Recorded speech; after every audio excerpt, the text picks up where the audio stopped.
আসসালামু আলাইকুম। যুদ্ধের আন্তর্জাতিক সকল সংবাদে আপনাকে স্বাগতম। শুরুতেই সংবাদ শিরোনাম, এরপর বিস্তারিত। হরমুজে যুক্তরাষ্ট্রের হস্তক্ষেপ মানবে না ইরান। ইরানের আরও কঠোর হামলার হুঁশিয়ারি ট্রাম্পের। হামলার শিকার সৌদির পাশে যুক্তরাষ্ট্র। ইরানের বন্দরগুলোতে আবারও অবরোধ দিচ্ছে যুক্তরাষ্ট্র। আপনি যদি ইসরায়েলের ধ্বংস চান এবং মুসলিমদের পাশে থাকেন তাহলে ভিডিওতে লাইক করে চ্যানেলটি সাবস্ক্রাইব করে দিবেন।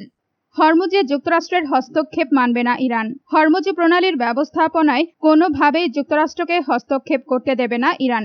একই সঙ্গে এই গুরুত্বপূর্ণ নৌপথে যুক্তরাষ্ট্রের অভিযানে সহায়তা না করার জন্য প্রতিবেশী দেশগুলোর প্রতিও সতর্কবার্তা দিয়েছে তেহরান। ইরানের খাতাম আল আম্বিয়া সেন্ট্রাল হেডকোয়ার্টার্সের মুখপাত্র ইব্রাহিম জোলফাঘারি এসব কথা বলেন। জোলফাঘারি অভিযোগ করেন, হরমুজ প্রণালীতে যুক্তরাষ্ট্রের কর্মকাণ্ড আঞ্চলিক নিরাপত্তা ও আন্তর্জাতিক বাণিজ্যকে হুমকির মুখে ফেলছে।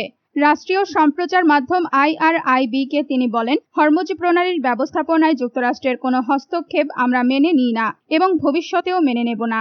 তিনি আরো বলেন, তেহরান যে নৌপথকে নিজেদের নির্ধারিত চলাচলের রুট হিসেবে বিবেচনা করে তার বাইরে নিরাপত্তা বিঘ্নিত করার যে কোনো চেষ্টা হলে ইরানি বাহিনী কঠোর জবাব দেবে। জোলফাঘারি প্রতিবেশী দেশগুলোকেও সতর্ক করে বলেন, কেউ যদি যুক্তরাষ্ট্রকে সামরিক বা লজিস্টিক সহায়তা দেয় ইরান তা শত্রুতাপূর্ণ পদক্ষেপ হিসেবে বিবেচনা করবে। এতে পুরো অঞ্চলে উত্তেজনা আরো বেড়ে যেতে পারে।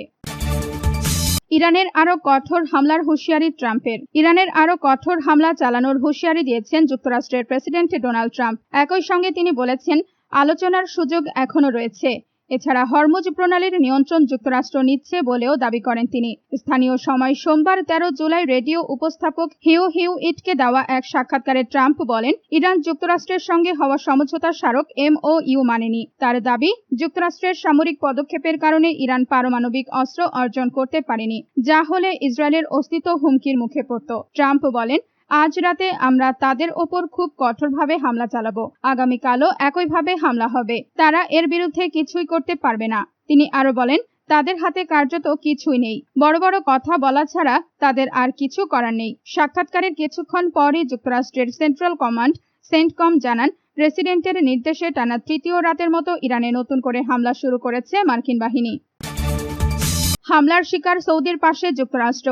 ইয়েমেনের হুতি বিদ্রোহী গোষ্ঠী সৌদি আরবে ক্ষেপণাস্ত্র হামলা চালিয়েছে। এর পরপরই যুক্তরাষ্ট্র জানিয়েছে তারা সৌদি আরবের নিরাপত্তা নিশ্চিত করতে প্রতিশ্রুতিবদ্ধ। সেই সঙ্গে হুতি বিদ্রোহীদের হামলার বিরুদ্ধে রিয়াদের পাশে থাকার অঙ্গীকারও পুনর্ব্যক্ত করেছে ওয়াশিংটন। মার্কিন পররাষ্ট্র দপ্তরের এক মুখপাত্র আল আরাবিয়া ইংলিশকে বলেন, ইরানের আগ্রাসন এবং ইরান সমর্থিত হুতি হামলার বিরুদ্ধে যুক্তরাষ্ট্র সৌদি আরবের পাশে দৃঢ়ভাবে রয়েছে। একই সঙ্গে আমরা সৌদি আরবের নিরাপত্তা ও আঞ্চলিক স্থিতিশীলতা রক্ষায় প্রতিশ্রুতিবদ্ধ। তিনি আরো বলেন, যুক্তরাষ্ট্র ও সৌদি আরবের সম্পর্ক ওয়াশিংটনের মধ্যপ্রাচ্য নীতির অন্যতম গুরুত্বপূর্ণ ভিত্তি। প্রেসিডেন্ট ডোনাল্ড ট্রাম্পের নেতৃত্বে এই কৌশলগত অংশীদারত্ব আরো শক্তিশালী হয়েছে বলেও দাবি করেন তিনি। মুখপাত্র জানান, ইয়েমেনের হুতিদের মোকাবেলা করা এবং তাদের প্রতি ইরানের সমর্থনের জন্য তেহরানকে জবাবদিহির আওতায় আনা এখনো যুক্তরাষ্ট্রের অগ্রাধিকার। তিনি স্মরণ করিয়ে দেন, দায়িত্ব গ্রহণের পরপরই ট্রাম্প প্রশাসন হুতিদের আবারও বিদেশি সন্ত্রাসী সংগঠন হিসেবে তালিকাভুক্ত করেছে। ইরানের বন্দরগুলোতে আবারও অবরোধ দিচ্ছে যুক্তরাষ্ট্র।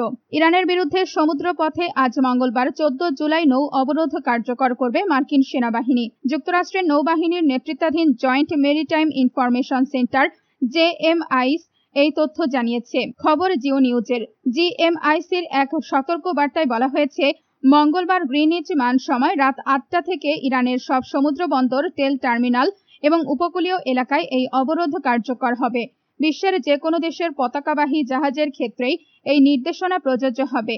বিবৃতিতে আরো বলা হয়, অনুমতি ছাড়া অবরুদ্ধ এলাকায় প্রবেশ বা সেখান থেকে বের হওয়ার চেষ্টা করা কোনো জাহাজকে আটকে দেওয়া, গতিপথ পরিবর্তনে বাধ্য করা বা জব্দ করা হতে পারে।